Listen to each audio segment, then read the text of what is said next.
Assalamualaikum warahmatullahi wabarakatuh. Baik, di sini saya akan merangkum beberapa materi, yaitu materi pertama penelitian deskriptif kuantitatif. Nah, penelitian kuantitatif adalah penelitian ilmiah yang sistematis terhadap bagian-bagian dan fenomena-fenomena serta hubungan-hubungannya. Penelitian kuantitatif lebih diarahkan untuk meneguhkan teori. Nah, adapun penelitian deskriptif adalah suatu bentuk penelitian yang ditujukan untuk mendeskripsikan fenomena-fenomena yang ada. Nah, baik fenomena-fenomena ada maupun fenomena buatan. Nah, buatan manusia. Nah, fenomena itu berupa bentuk alternatif. Nah, adapun pengertian deskriptif menurut Sugiono adalah metode yang berfungsi untuk mendeskripsikan atau memberikan gambaran terhadap objek yang diteliti melalui data atau sampel yang telah ditumpukan sebagaimana adanya tanpa melakukan analisis dan membuat kesimpulan yang berlaku umum. Nah, adapun tujuan dari penelitian deskriptif kuantitatif yaitu untuk menggambarkan karakteristik atau perilaku suatu populasi dengan cara yang sistematis dan akurat. Biasanya penelitian deskriptif tidak didesain untuk menguji hipotesis, tetapi lebih pada upaya menyediakan informasi seputar karakter fisik, sosial, perilaku, ekonomi, atau psikologi dari sekelompok orang. Nah, kemudian tujuan penelitian kuantitatif yaitu untuk menjelaskan, meramalkan, atau mengira-ngira dan mengontrol kejadian melalui pengumpulan data yang terfokus dari data numerik serta untuk menguji teori melalui proses berpikir deduktif. Maksudnya dari umum ke khusus. Adapun kelebihan metode kuantitatif yaitu pertama, memungkinkan dilakukan pencatatan data hasil penelitian secara eksakt dan kemudian mengikuti tata berpikir dan tata kerja yang pasti dan konsisten. Selanjutnya itu data dapat diringkas dengan cara dan bentuk yang lebih bermakna dan lebih mudah dianalisis. Nah, selanjutnya memungkinkan pengguna teknik analisis statistik dan matematis yang dapat diandalkan dalam penelitian ilmiah. Nah, selanjutnya itu hasil penelitian yang diperoleh memiliki komunikabilitas yang tinggi. Selanjutnya, penelitian kuantitatif mempunyai keunggulan dalam menegakkan objektivitas. Kebenaran diterima secara sepakat oleh para pengamat sehingga kesimpulan yang dicapai kuat.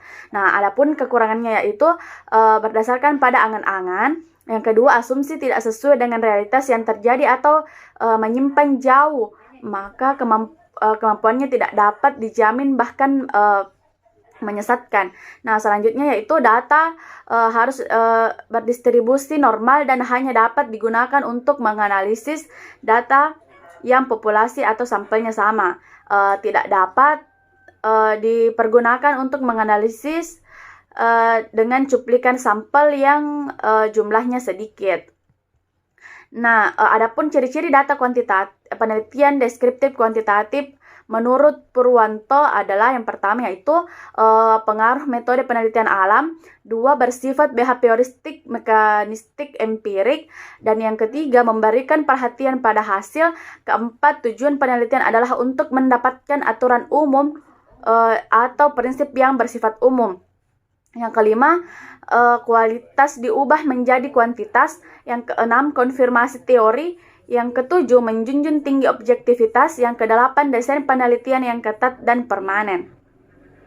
Selanjutnya, proses pengukuran penelitiannya itu yaitu adalah bagian yang sentral dalam penelitian kuantitatif karena hal ini memberikan hubungan yang fundamental antara pengamat empiris dan ekspresi matematis dari hubungan-hubungan kuantitatif. Nah, baik, selanjutnya yaitu penelitian deskriptif kualitatif. Penelitian deskriptif kualitatif adalah deskriptif kualitatif menggambarkan kondisi apa adanya tanpa membedakan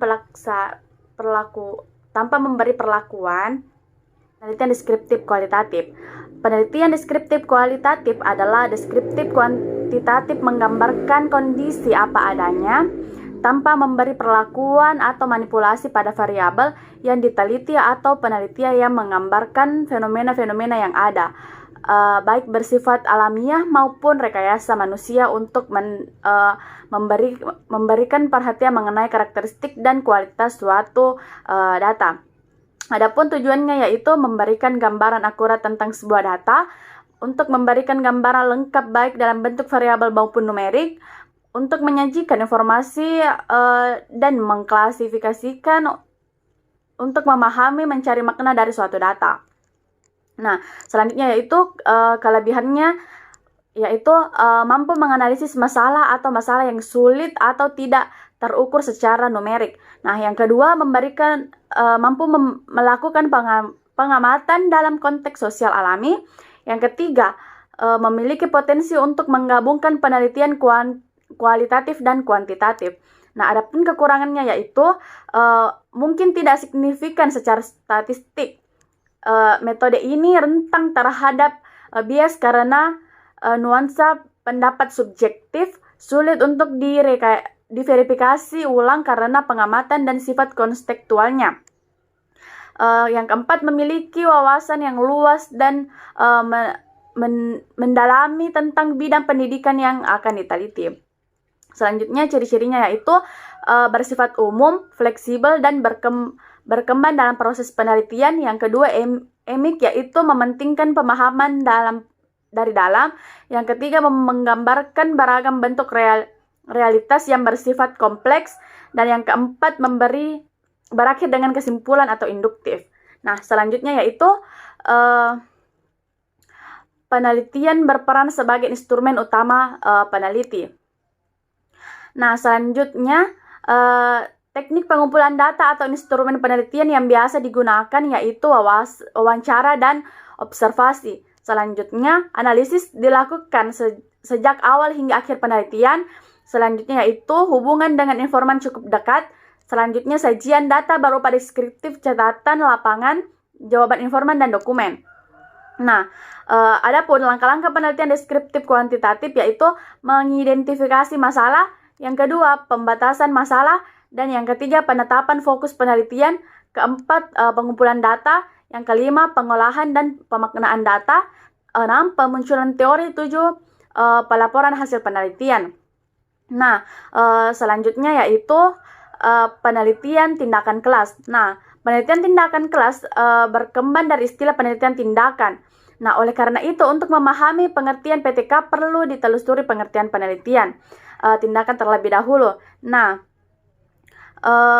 selanjutnya, penelitian tindakan adalah suatu bentuk penelitian relatif dan kolektif yang dilakukan penelitian dalam situasi sosial untuk meningkatkan penalaran sosial mereka. Nah, adapun tujuan dari PTK yaitu memperbaiki dan meningkatkan kualitas pembelajaran serta membantu memperdayakan guru dalam memecahkan masalah pembelajaran di sekolah. Nah, meningkatkan memperbaiki praktik pembelajaran di sekolah, meningkatkan relevansi pendidikan, meningkatkan mutu pendidikan, dan efisiensi pengelola pendidikan. Nah, adapun karakteristik penelitian tindakan kelas yaitu PTK hanya dilakukan oleh guru yang memahami bahwa proses pembelajaran perlu diperbaiki. Nah, selanjutnya dalam kelas, sehingga interaksi antara siswa dengan guru dapat terfokuskan secara maksimal. Nah, selanjutnya yaitu PTK bersifat fleksibel sehingga mudah didapatkan dengan keadaan kelas. Nah, dengan demikian proses penelitian tindakan kelas monoton oleh suatu model saja. Nah, PTK bertujuan untuk memperbaiki proses pembelajaran secara terus-menerus. PTK dilaksanakan secara berkesinambungan, di mana setiap siklus mencerminkan peningkatan dan perbaikan. Nah, selanjutnya yaitu prinsipnya, yang pertama itu prinsip refleksi kriteria di. Nah, adapun langkah-langkah penelitian tindakan kelas yaitu observasi, planning atau perencanaan, observation atau pengamat, reflection atau refleksi, dan selanjutnya action atau pelaksanaan tindakan.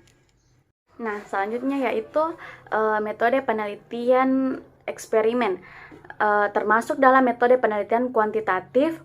Nah, Frankel dan Whelan menyatakan bahwa eksperimen berarti mencoba, mencari, dan mengkonfirmasi. Nah, dan Gordon Alputzer menyatakan bahwa hubungan kausal atau sebab akibat adalah inti dari penelitian eksperimen. Hubungan kausal adalah hubungan sebab akibat. Hal ini berarti bila variabel independen diubah nilainya, maka akan merubah nilai depend. Misalnya bila nilai insentif dinaik turunkan, maka akan merubah nilai kerja pegawai. Nah, tujuan penelitian eksperimen dilakukan untuk mengetahui hubungan sebab akibat yang tercipta antara variabel penelitian eksperimen, dan eksperimen akan meneliti pengaruh suatu perlakuan tertentu terhadap sebuah variabel dibandingkan dengan variabel lain dengan perlakuan berbeda.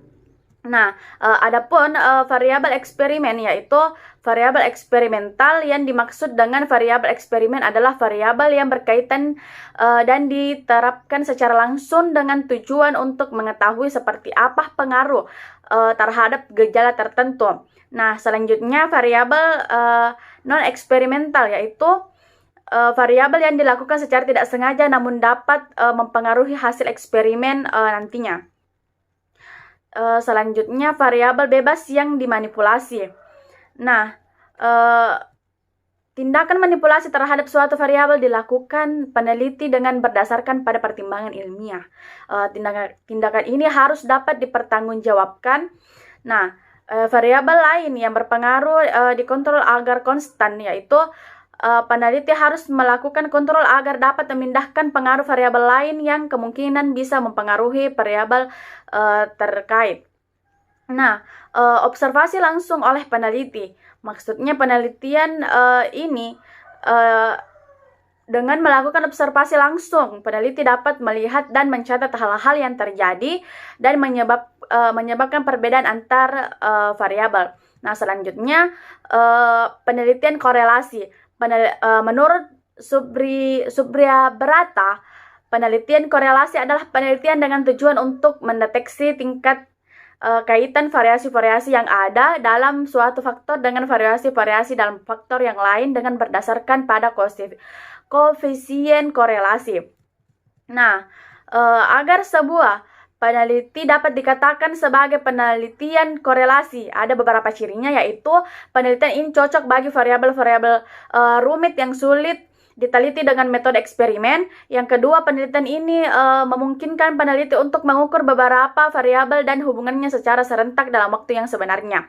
Selanjutnya yang ketiga yaitu hasil penelitian ini akan menunjukkan tinggi atau rendahnya suatu hubungan antara variabel, bukan ada atau tidaknya hubungan.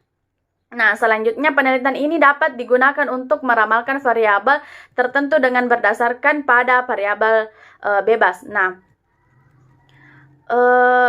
penelitian untuk melakukan penelitian korelasi. Nah, itu pertama itu pemilihan masalah, yang kedua studi kepustakaan, yang ketiga metode penelitian, yang keempat pengumpulan data, yang kelima analisis data, yang keenam simpulan data. Nah, selanjutnya penelitian R&D. Nah, pengertian penelitian pengembangan atau research and development sering diartikan sebagai suatu proses atau langkah-langkah untuk mengembangkan suatu produk baru atau menyempurnakan produk yang telah ada. Nah, yang dimaksud dengan produk dalam konteks ini adalah tidak selalu berbentuk hardware atau buku, modul, atau alat bantu pembelajaran di kelas dan laboratorium. Nah, tetapi bisa juga perangkat lunak software seperti program untuk pengolahan data, pembelajaran di kelas, perpustakaan atau laboratorium, atau model-model pendidikan pembelajaran, pelatihan, bimbingan, evaluasi, manajemen, dan lain-lain. Pada tujuan penelitian pengembangan biasanya berisi dua informasi, yaitu masalah yang akan dipecahkan, yang kedua spesifikasi pembelajaran, model, soal, atau perangkat yang dihasilkan untuk memecahkan masalah tersebut. Nah, selama dua aspek ini terkandung dalam sebuah rumusan masalah penelitian pengembangan, maka rumusan masalah tersebut sudah benar. Nah, dapat dikatakan bahwa tujuan penelitian pengembangan adalah menginformasikan proses pengembalian keputusan sepanjang pengembangan dari suatu produk menjadi pengembangan dan kemampuan pengembangan untuk menciptakan berbagai hal dari jenis ini pada situasi kedepannya. Nah, adapun langkah-langkah metode pengembangan ini yaitu secara umum langkah-langkah penelitian dan pengembangan mencakup yang pertama yaitu potensi dan masalah, yang kedua mengumpulkan informasi, dan yang ketiga desain produk, dan keempat validasi desain, validasi desain, yang kelima memperbaiki desain, yang keenam uji coba produk, yang ketujuh revisi produk, yang kedelapan uji coba pemakaian, yang kesembilan revisi produk lanjutan, yang kesepuluh pembuatan produk massal. Nah, itulah beberapa kesimpulan yang saya dapatkan dari beberapa materi yang telah dipaparkan dari beberapa pemateri. Nah, lebih dan kurangnya mohon dimaafkan. Assalamualaikum warahmatullahi wabarakatuh.